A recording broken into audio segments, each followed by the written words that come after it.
Hello बच्चों, कैसे हैं आप सब? भाई सब ठीक ठाक है। Welcome to all of you my YouTube physics channel Physics Mantra. और हमेशा की तरह आज हम जो है एक नए टॉपिक की शुरुआत करते हैं। और टॉपिक हमारा उसी चैप्टर से वर्क एनर्जी एंड पावर से लिया गया है। तो टॉपिक हमारा जो आज का है related to the potential energy. Last class में हमने आपको काइनेटिक एनर्जी और उसके एक्सप्रेशन को दो तरह के यानी मेथड में हमने एक्सप्लेन किया था। तो आज पोटेंशियल एनर्जी है और उसका एक्सप्रेशन, ठीक है, and formula of the potential energy. तो then the topic is formula of the potential energy. Formula of the potential energy. Potential energy, okay. Formula of the potential energy, इसको हम expression of the potential energy भी लिख सकते हैं, expression for the potential energy. तो potential energy का जो formula है उसका हमको यहाँ पर एक्सप्लेनेशन करना है, प्रूफ करना है। और आपको पता है पोटेंशियल एनर्जी अगर इसको हम इस तरह रिप्रेजेंट करें तो EP equal to mgh due to the respect of the gravity of the earth, mgh, ठीक है। इस फार्मूले को ड्राइव करना है, इस फार्मूले को प्रूव करना है, mgh, ठीक है। तो सबसे पहले हम बात करते हैं कि पोटेंशियल एनर्जी जो हमारा टॉपिक है पोटेंशियल एनर्जी, इसकी डेफिनेशन क्या है। हमने आपको लास्ट क्लास यानी इसके पहले जो 2-3 क्लास के पहले की बात हम करें, 2 क्लास के पहले हमने आपको पोटेंशियल एनर्जी का डेफिनेशन बताया था कि पोटेंशियल एनर्जी जो बॉडी में कंजर्व है उसके पोजीशन और उसके शेप और साइज के चेंज होने की अवस्था में, यानी कि जब ऑब्जेक्ट की पोजीशन अगर किसी इट मीन्स प्लेस पर किसी हाइट पर ऑब्जेक्ट स्थित है, रखा जाया है, पाया जा रहा है, या उसकी अवस्था यानी शेप और साइज बदल रही है, चेंज हो रही है, तो उसके रेस्पेक्ट में जो एनर्जी उसमें कंजर्व होगी that is called potential energy. यानी कि you can define that the energy possessed by an object due to the position and the change the shape or size। तो position and change the shape और size, shape और size के बदलने के कारण भी जो है पोटेंशियल एनर्जी पाई जाती है। जैसे हम अगर स्प्रिंग की पोटेंशियल एनर्जी की बात करें, दैट स्प्रिंग इनिशियल फॉर्म में ये आपको दिख रहा है, बट जब हम इसके शेप और साइज को चेंज करेंगे यानी कि स्ट्रेच करेंगे एक्सटर्नल फोर्स से, तो चेंज ऑफ द शेप और साइज होगा, उसकी अवस्था क्या होगी, उसका जो इट मीन शेप होगा क्या होगा, चेंज होगा, ठीक है। ऐसे कंडीशन में जो यहां पर एनर्जी कंजर्व है वो कौन सी एनर्जी है, पोटेंशियल एनर्जी है, due to the change of shape और साइज, ओके। या रबर बैंड की बात करें, रबर बैंड के इसको स्ट्रेच करें तो वहां भी हमारा क्या पोटेंशियल एनर्जी पाया जाएगा। एंड पोजीशन की अगर बात करें तो जैसे अगर हम बात करें an object kept lying on the table from the surface at a height, किसी हाइट पर ऑब्जेक्ट जो है स्थित है, तो उसमें कौन सी एनर्जी है, पोटेंशियल एनर्जी कंजर्व होती है, ठीक है। तो पोटेंशियल एनर्जी जो कि इस पोजीशन और उसके शेप और साइज के बदलने के कारण जो एनर्जी पाई जाती है वो हमारी क्या है, पोटेंशियल एनर्जी होती है, जो एनर्जी कंजर्व है, ठीक है। तो इसका फार्मूला हम लोग ड्राइव करेंगे, क्या है इसका प्रूफ, ये हम लोग देखते हैं, ठीक है। Proof of the potential energy. Let's consider that in an object which is placed okay on this place and if it is raise at a height, अगर इस ऑब्जेक्ट को हाइट पर रेज कराएं, ऊपर की तरफ ले जाएं, किसी हाइट पर हम इसको ऊपर की तरफ उठाते हैं, हाइट पर ले जाने पर हाइट पर जो उसकी पोजीशन होगी उस पोजीशन पर जो भी एनर्जी कंजर्व होगी पोटेंशियल एनर्जी होगी।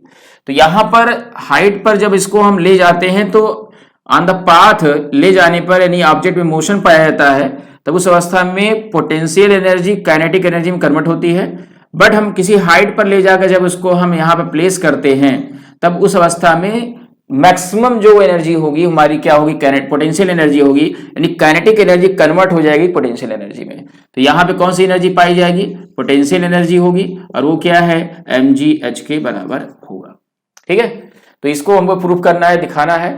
तो यू नो दैट ऑब्जेक्ट को रेज कराया गया by the external force, external force लगाकर इस ऑब्जेक्ट को रेज कराया गया। It means an object raise by the external force at a height.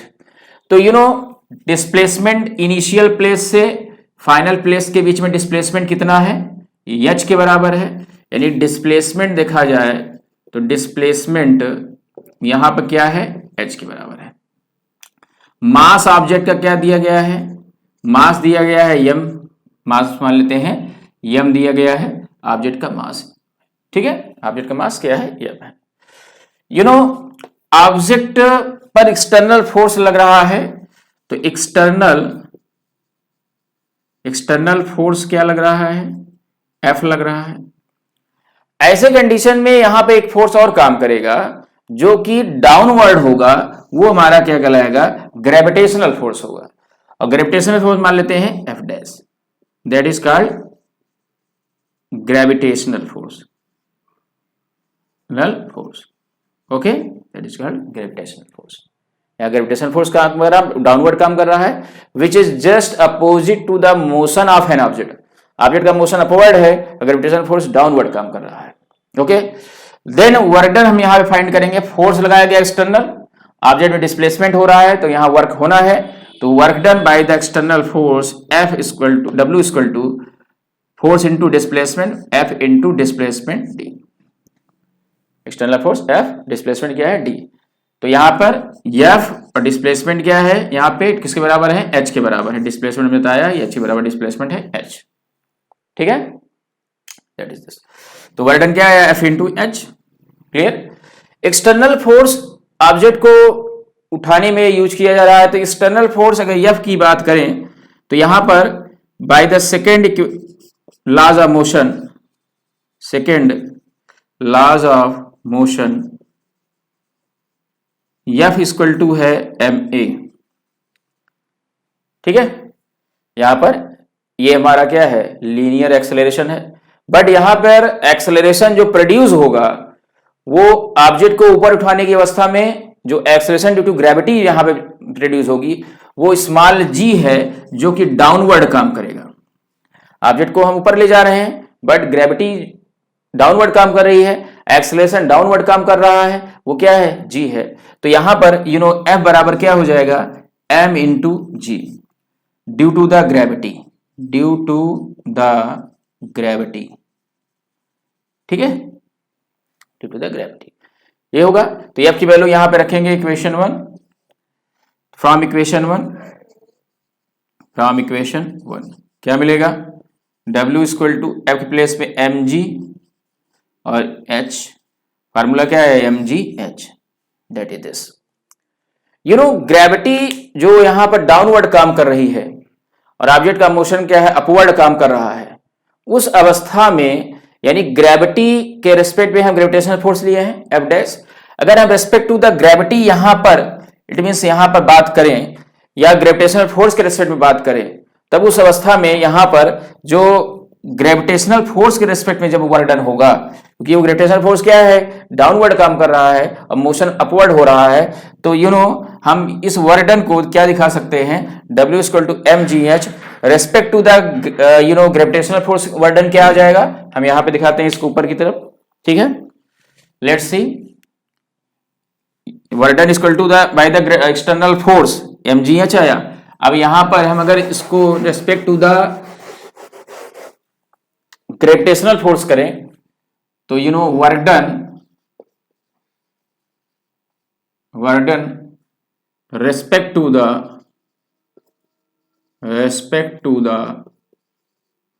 Gravitational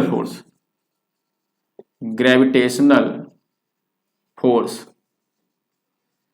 क्या आ जाएगा, work done equal to minus mgh, minus होगा बिकॉज अगर ग्रेविटेशनल फोर्स की रेस्पेक्ट बात करेंगे तो माइनस होगा, क्योंकि ग्रेविटेशनल फोर्स क्या है, डाउनवर्ड काम कर रहा है, ऑब्जेक्ट में मोशन क्या है, अपवर्ड हो रहा है, तो that is the minus mgh।